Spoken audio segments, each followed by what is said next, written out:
In this video, we're gonna be showing you the Banks Ram Air pan for our 68 RFE. It forces air into the pan, effectively adding more cooling, more fluid, and just a lot more functionality to your 68 RFE. Let's get into the video. In this video, we're gonna be installing the Banks Ram Air transmission pan for our 68 RFE on our Cummins pickup truck here. So we've got our Ram 3500. We've got everything here that we need to get the job done. We got the Banks pan here, and the instructions are gonna suggest that we get a few things here. Since we got the pan off, we're gonna go ahead and replace the transmission filter. Banks shows you all the part numbers that you're gonna need if you guys aren't sure about that stuff. But here's the pan, it's all in here. I'm gonna go ahead, we're gonna drain the fluid on our existing pan. We'll get that out and then we'll get into the fun stuff, get this on here, show you what it looks like, show you the install process, and get the job done. Okay, so first things first, you're gonna have to drain your fluid. So whether you got a stock pan, aftermarket pan, this one's got a drain bolt, so we went ahead and just drained it, and then we'll get the pan off and the gasket. All right, so here is underneath with our old pan off, and we're gonna undo the screw-on filter. We're also gonna replace the other filter. You guys can do this, or if you haven't done it too long ago, you could probably get away without it. And then that seal right there, double check yours. Some people will just, make sure that it's still soft, but usually your filter replacement will come with that seal right there. So ended up replacing mine. If you use just a blind hole puller, you can pop it out and then just pop it back in, and then we'll change the two filters, clean up our mating surfaces, and then we can go ahead and put the pan on. All right, so we got our Mopar filter screw-on version. Some people, I will comment, some people do like to change this out to a metal one. I do have the metal one, but in the process of trying to get this out, a lot of people will end up wrecking the filter, so I'm just gonna leave it for now. I like to do maintenance quite a bit, so I'm not worried about this plastic piece surviving for a million years. So as long as you torque this on by hand, don't go crazy with it. It literally says in the instructions not to. It should be fine. And then also have our Mopar filter here. So, and then I couldn't get the Mopar gasket in time, so I ended up getting the Felpro one. I would suggest getting the Mopar one because it's a rubber one, and it's more reusable than this style, but either way, we got a new gasket, not RTBing the whole thing on there, so we'll never get it off. So anyways, we'll go ahead, slide this on here. I'm probably at some point gonna get a different filter. Next time around, I'll get one where I can actually put the metal insert, but this is what we're putting on for now. At least we got good quality filters going on. All right, so we got our filters on, and now we go ahead and grab our gasket and our new Banks pan. So just double check our gasket is gonna work. So it's the right one. I'll link the gasket down below too if you guys want to use this one by chance, but personally, I'd probably get the Mopar one. And that comes with all of our hardware here too. So we got our drain plugs. There's also a port on the side here. Comes with the plug as well. This is if you want to run a temperature sensor in your pan for any reason, you have that. And then it of course has the scoop. So scoop will install once we get everything on here, but this is going to be directing air into the pan. One of the big things about the Banks pan, if you guys don't know, is these fins.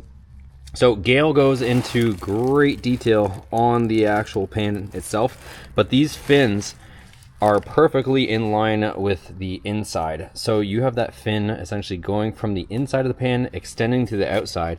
So this allows, and again, Gail explains this probably better than I can, but it allows for better heat dissipation, which means it removes a lot more heat out of your transmission. So not only is this pan giving you more capacity, but it's actually cooling your transmission. So it's almost like you have an additional oil cooler installed with putting this pan on.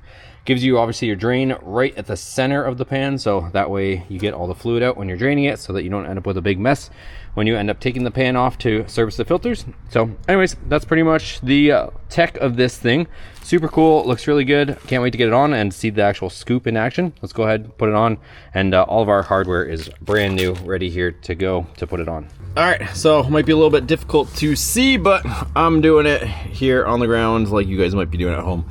So we got all our bolts in here. These are gonna get torqued down to 65 inch-pounds. So this truck is new to me, you guys. I only got it a few months ago, and I'm kind of working through all the issues on it. But this, I noticed, is broken, so I'm gonna have to get a new one of here. But you would normally have to take out this bolt here so that you can make room to get your pan up and on here. So anyways, let me torque these down with torque wrench 65 inch-pounds. We've already got our drain plug in here, torqued down. We've got this plug in here, so this comes with thread sealant on it. You just gotta snug it in unless you want to run a temperature sensor in here.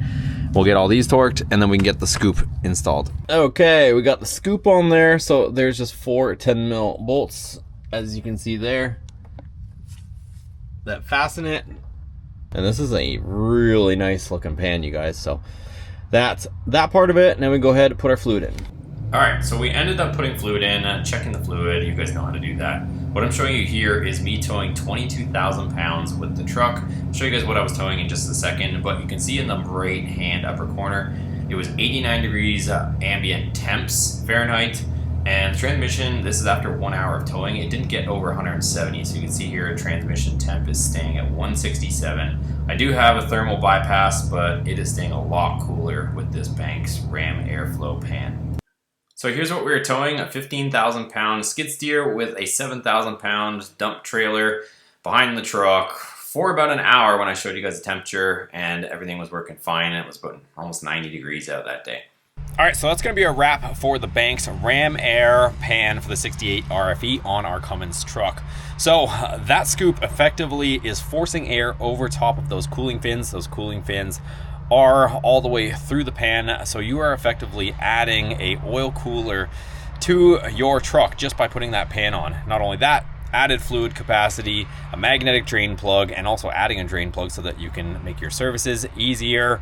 There's just a lot of benefits to that pan. You can also add a oil temperature sensor if you want to, any sort of external sensor, you can add it to the side of that. So lots of benefits to it. It also adds strength to the transmission. I could go on and on, but you guys also saw there that when I was towing that 22,000 pounds, it stayed pretty dang cool. So I'm gonna keep testing this out, but I'll link it down in the description below for you guys. We've got some other Banks products that we're gonna be checking out, so definitely subscribe if you guys haven't already. And if you guys haven't seen all the videos that we've already done on this Cummins truck and all sorts of other Ram trucks, we've got all sorts of content, eco diesel contents, Hemi content, you name it, it's on this channel. So check out the other videos, subscribe if you haven't already. I'll catch you guys on the next one.